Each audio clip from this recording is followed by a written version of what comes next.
anunciando-lhes o evangelho da paz, por meio de Jesus Cristo, este é Senhor de todos.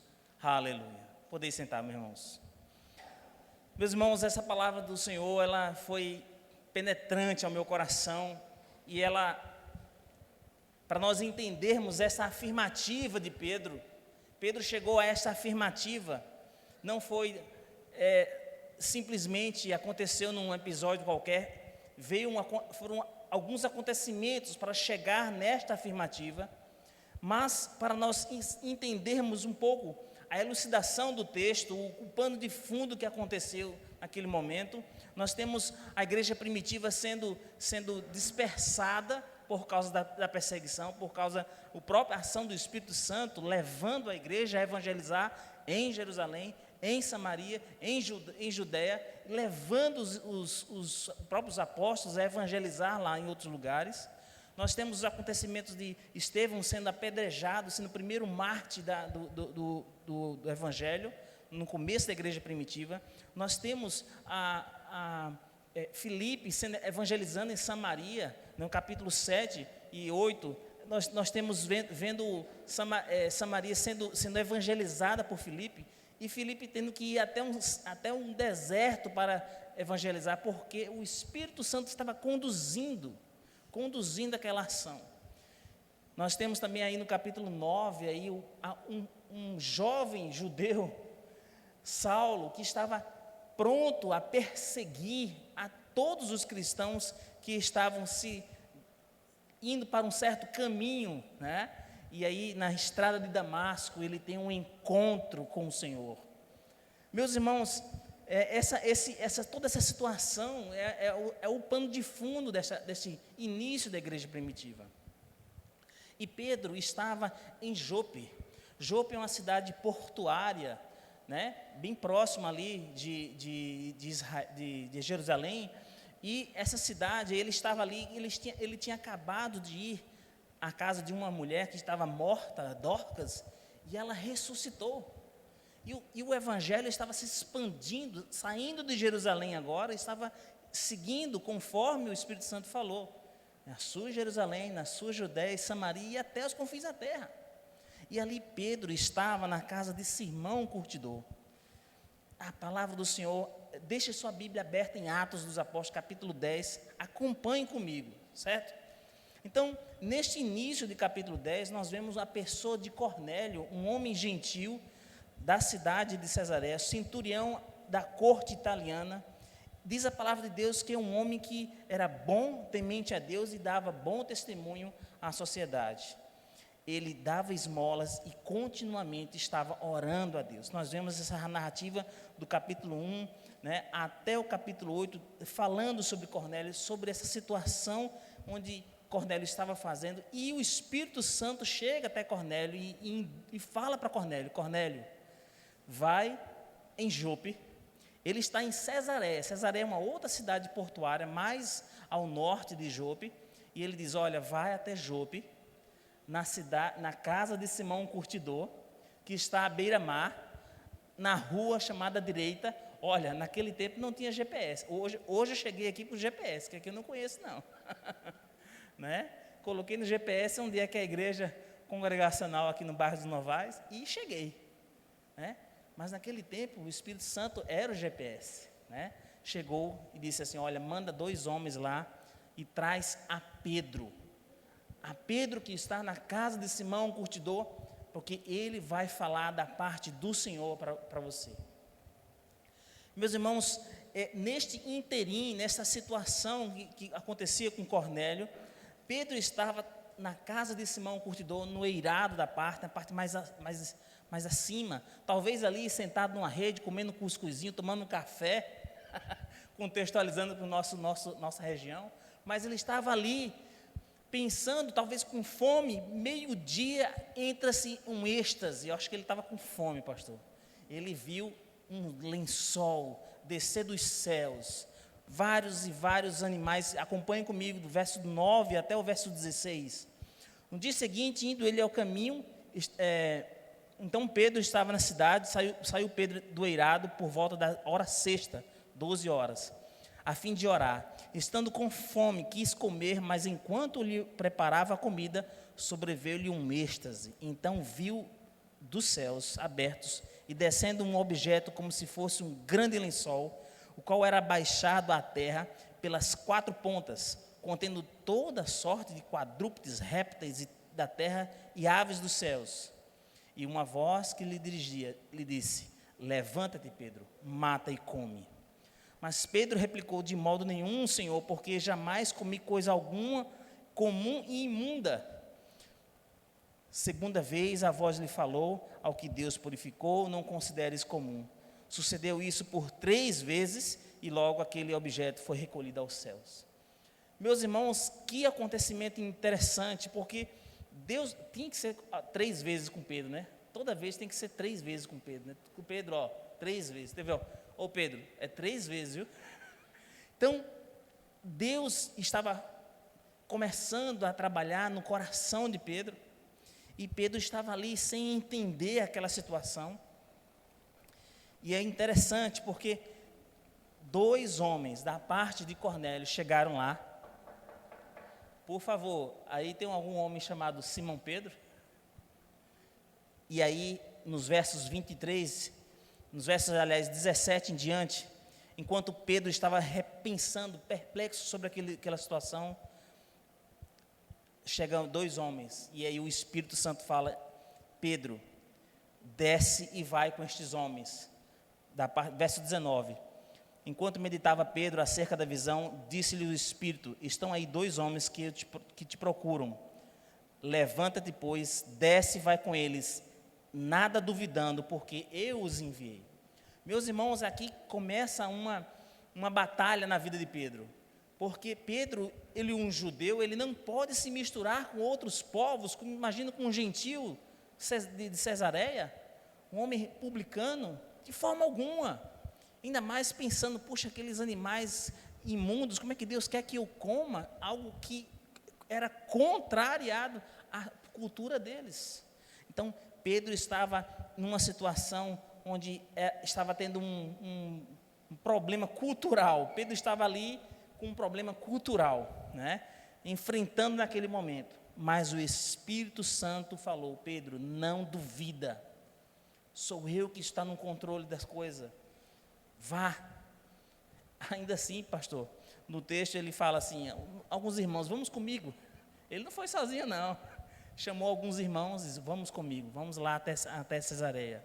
E isso, meus irmãos, quando ele chegou lá, o texto relata que o próprio Cornélio quis se ajoelhar, quis adorar Pedro, mas Pedro disse: não, de forma alguma, eu sou um homem comum igual a você. Mas fale, por que você mandou me chamar? E aí, quando ele sabe de todo o ocorrido que aconteceu com Cornélio, aí sim, ele chega nesta afirmativa. Quem lembra aqueles telefones públicos, né? Que tinha uma fichinha. Você tinha que colocar 1, 2, 3, para dar linha, né? Bom, eu sou velho desse tempo aí. Alguns atrás de mim aqui, mais velho do que eu, já ouvi esse telefone, né? Você tinha que dar ficha, só caía só dava linha quando caía a ficha. Então, essa expressão aqui, caiu a ficha. Pedro entendeu o ocorrido daquele lençol. Por que daqueles quadrúpedes, aves imundas? E na verdade não era nada imundo, estava limpo, era a criação de Deus. E aí Pedro faz essa afirmativa: reconheço que Deus não faz acepção de pessoas. Não faz acepção de pessoas. Meus irmãos, isso é tremendo, sabe por quê? Porque muitas vezes você já ouviu falar, ou já viu alguém dizer: olha, está vindo esse daí, não tem jeito não. Mentira. Mentira do diabo. Tem jeito sim. É Cristo Jesus na vida daquele homem, na vida daquela mulher. Muitas e muitas vezes são pessoas que são difamadas. Por quê? Porque tem uma vida depravada. Mas o Senhor pode restaurar, porque Deus não faz acepção de pessoas. Aleluia. Não faz. Não faz acepção de pessoas. E aqui chega um ponto da minha pergunta para o irmão: até onde você está disposto a ir por Jesus? Até onde? Deus conduziu a Pedro para falar a Cornélio, lá em Cesareia. A falar para Cornélio. Mas aonde estão os Pedros de hoje em dia para falar para os Cornélios nas ruas de João Pessoa? Onde estão? Quem são? Cadê os missionários? Cadê os vocacionados? Cadê aqueles que o Senhor ordenou? Vai, prega o Evangelho a toda criatura. Infelizmente, a nossa disposição, ela está relacionada aos nossos interesses pessoais, nunca numa perspectiva de Deus, mas sempre na perspectiva egocêntrica nossa, mesquinha, e dizer: olha, eu só vou, pastor, aquela reunião vai ter lanche? Se tiver lanche eu vou. Pastor, eu não vou não, está chovendo.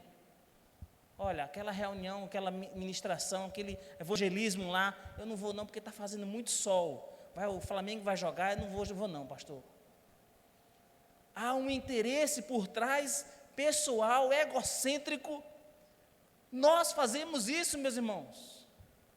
Eu e você fazemos isso, às vezes, constantemente, sem perceber. Porque não estamos dispostos a ir por Jesus. Muitas vezes nós não estamos dispostos a ir por Jesus.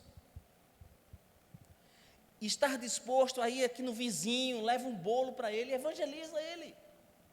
Estar disposto a ir num tio seu, que é do outro lado da rua, ou então no outro bairro, vai lá falar de Jesus. Ou estar disposto a ir numa outra cidade aqui próximo, ou então, quem sabe, em Mirandiba, evangelizar. Você está disposto a ir? Então vá.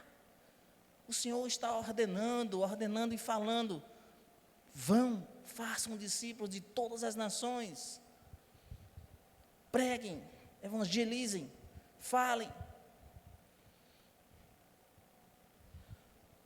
Somos chamados para o Senhor aonde nós estamos.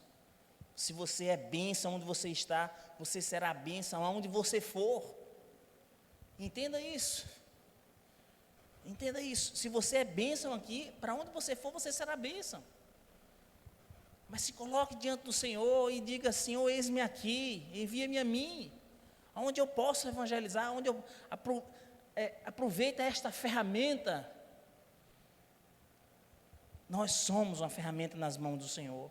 Então, todo esse contexto, Pedro entendeu o recado. Ele defendeu aquele gentio em Jerusalém depois. Mas a igreja, elas têm que abrir a visão para os perdidos, porque Deus não faz acepção de pessoas. É aquele seu amigo no trabalho, é aquele seu amigo na escola, na faculdade. Precisa ouvir, precisa daquela luz, a luz da salvação. A Bíblia fala: brilhe também a vossa luz. Nós não estamos brilhando, nós não estamos sendo sal no ponto. Sal de menos não faz diferença, sal de mais estraga, ninguém quer saber. Seja sal no ponto. Mas para isso eu tenho que estar disposto. Missões começa com a consciência de estar disposto a ir por Jesus aonde Ele me levar. Eu nunca imaginaria que Deus poderia me levar no Senegal, e me levou numa viagem missionária.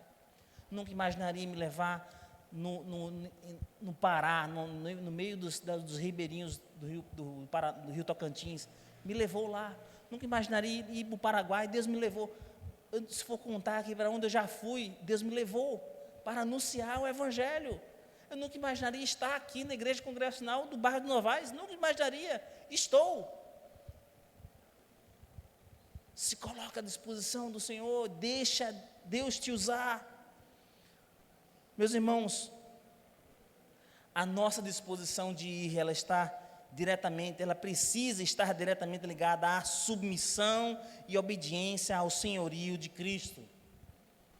pois Cristo está em nós, e aí acabamos por enxergar como Ele nos vê, sem distinção de raça, cor, ou de onde nós somos.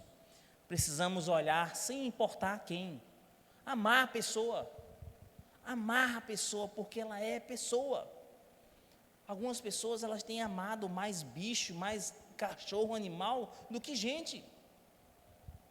Hoje em dia você é preso sem fiança se você atropelar um cachorro sem querer. Agora, se você chegar e dar um tiro numa pessoa, você consegue sair. Estão distorcidos os valores.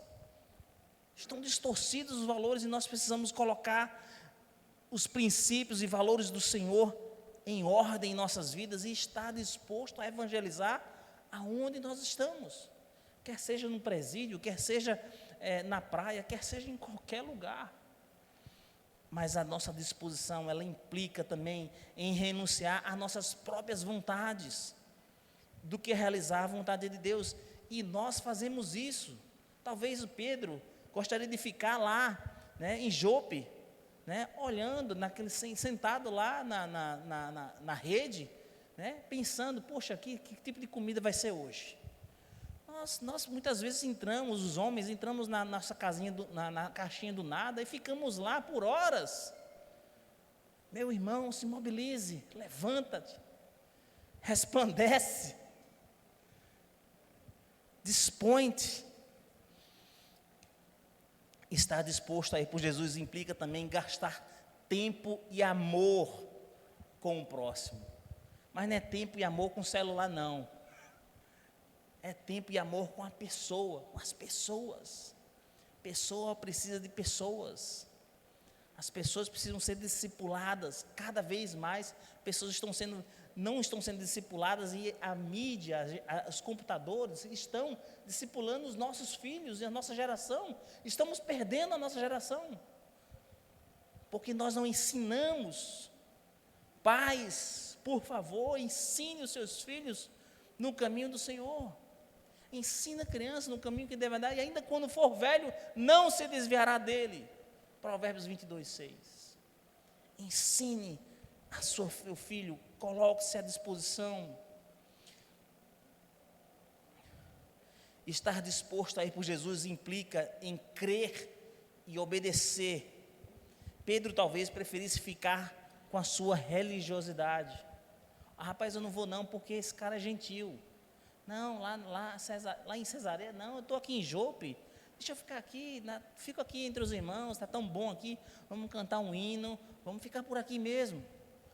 Muitas vezes nós fazemos isso também sem querer, ficamos na nossa religiosidade, não se envolvemos com outros irmãos, ou então, até mesmo com outras pessoas, porque queremos ficar nessa bolha chamada igreja.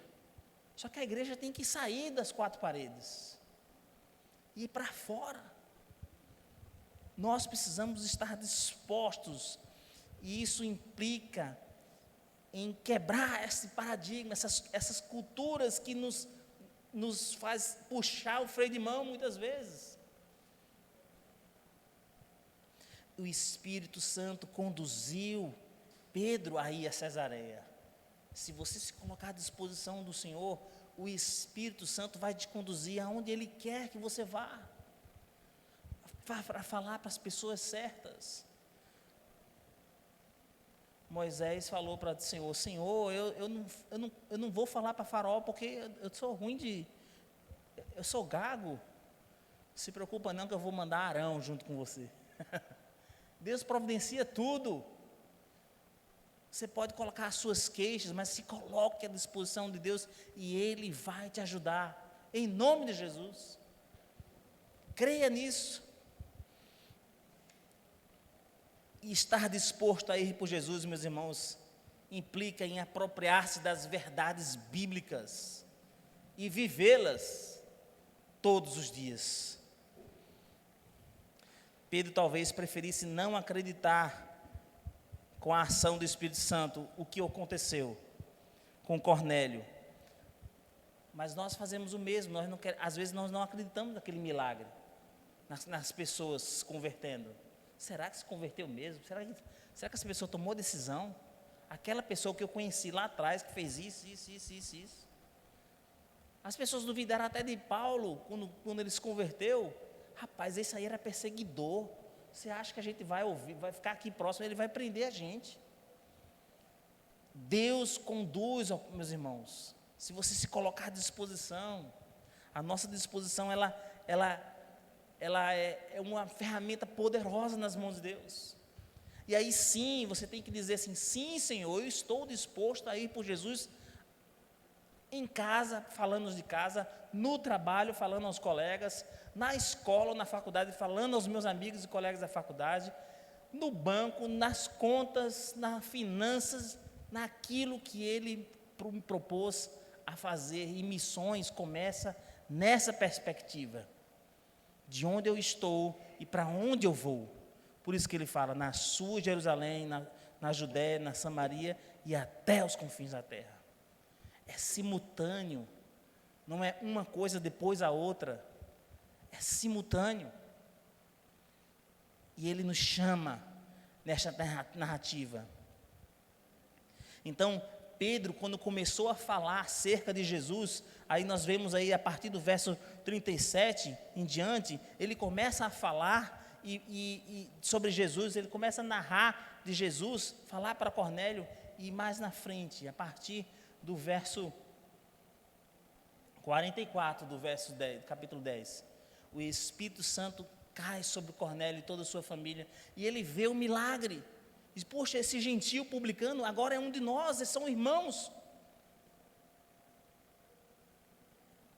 Deus faz milagres, meus irmãos. E aí, mais na frente, no capítulo 11, está Pedro defendendo esses irmãos perante a liderança em Jerusalém. Está vendo como Pedro mudou a perspectiva? Os paradigmas de Pedro, a cultura dele, foi o primeiro missionário transcultural, digamos assim, né? Ainda que estava no seu país, mas era transcultural, porque ele estava pregando para um gentio, publicano, e ainda romano. Nós precisamos nos colocar diante do Senhor como ferramentas nas mãos do Senhor. André está falando de ferramenta, o que é que está acontecendo? Eu não estou entendendo. Olha, se você sabe capinar, é enxada. Se você sabe cortar alguma coisa, é a faca. Se você sabe fazer qualquer outra coisa, é esse dom que o Senhor deu, esse talento que o Senhor deu, Ele quer te usar para isso. Se é pregar, pregue. Se é cantar, cante. Se é tocar, toque. Se é testemunhar, testemunhe. Faça de acordo com o dom que Deus te dá. Mas tudo para a glória de Deus. Este entendimento, esta perspectiva nos leva a estar disposto a ir por Jesus aonde Ele me levar. Meus irmãos, assim que a gente chegou aqui, pastor, em João Pessoa, a gente morou no Bessa ali, num prédio pequeno, e aí eu tive uma ideia, eu disse, eu vou convidar todo mundo do prédio, que eram 7 famílias só, 6 famílias, 7 com a nossa, e aí eu fiz um café da manhã. Diz, tu traz um bolo, tu traz um suco, olha a cara de pau. Chegar, por favor, traz um pão, traz um queijo. Aí a gente fez um café da manhã lá embaixo com todos os vizinhos. E nós nos apresentamos. Eu sou o André, eu sou a Sonilde, nós somos missionários, estamos aqui em João Pessoa, assim, e evangelizamos. Uma grande oportunidade que o Senhor nos deu. Agora, meus irmãos, não tinha nenhum holofote apontando para a gente. O pastor da igreja não sabia que a gente fez isso. Não precisa. Deus requeriu isso de mim. E eu fiz para a glória de Deus. Deus nos chama muitas vezes, meus irmãos, para fazer coisas pequenas para Ele. E muitas vezes nós renegamos. Deixa, Senhor, mas isso aí chama o pastor, que é melhor. Chama o diácono, que é melhor. Chama fulano de tal, mas não me chama não. que o Espírito Santo, nesta noite, possa te incomodar no travesseiro da sua casa. Quando você estiver dormindo e Deus vai falar: meu irmão, eu estou te dando tal e tal oportunidade. Vou te dar essa oportunidade. Quero te usar. Se coloque nas mãos do Senhor. Para finalizar, eu quero trazer um breve testemunho. Nessa viagem para a Bolívia que nós fizemos, nós estávamos lá evangelizando no interior, e conhecemos um senhor chamado Senhor Crispim, bem baixinho assim, troncudo, né? Os bolivianos, ele tem um tórax maior que o nosso, né? Por causa do pulmão dele, por causa da altitude de 2.800 metros, ele tem um pulmão maior que o nosso. Ele era parrudo assim, né?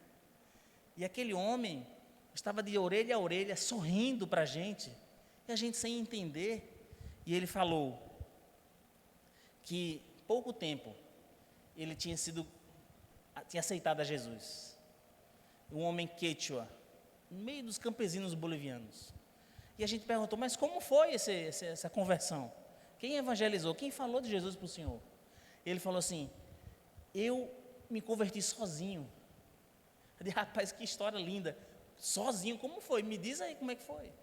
E ele disse que ele tinha um rádio, o rádio só pegava uma estação, e essa estação vinha de uma igreja brasileira do Mato Grosso do Sul, e aquelas ondas chegavam lá a 2.800 metros, lá no meio da montanha, chegava para ele lá, e ele não entendia o português, mas ele achava lindo aquele louvor, aquela palavra, aquela alegria dos irmãos, mas ele não entendia.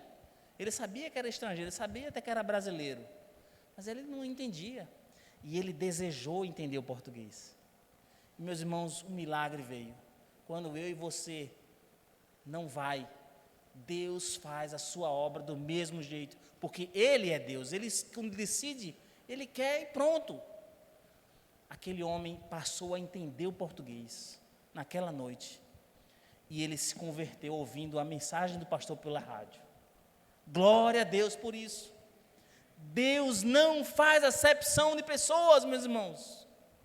Aleluia! Ele quer salvar a todos. Ele quer salvar o boliviano, Ele quer salvar o paraibano, Ele quer salvar todos. Mas o coração do homem é enganoso, e ele rejeita muitas vezes o amor de Deus.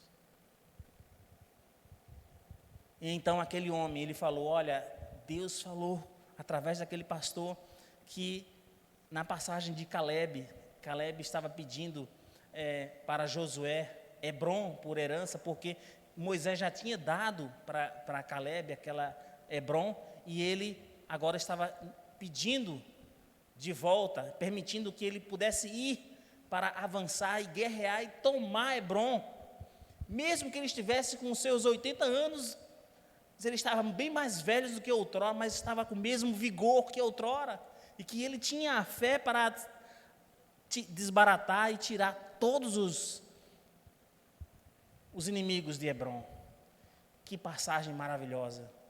E ele disse consigo, ele entendeu o evangelho e falou: o que me impede com os meus 60 anos, ele tinha 60 anos na época, o que me impede, os meus 60 anos, voltar para o meu povo quechua e pregar o evangelho a eles, porque eles estão morrendo e não estão conhecendo a Jesus? E eu disse: é isso, Senhor Crispim, o Senhor entendeu a cerne do evangelho, é isso. O amor de Deus salva a todos. Tem pessoas morrendo, perdidas por aí, mas Ele é Senhor de todos.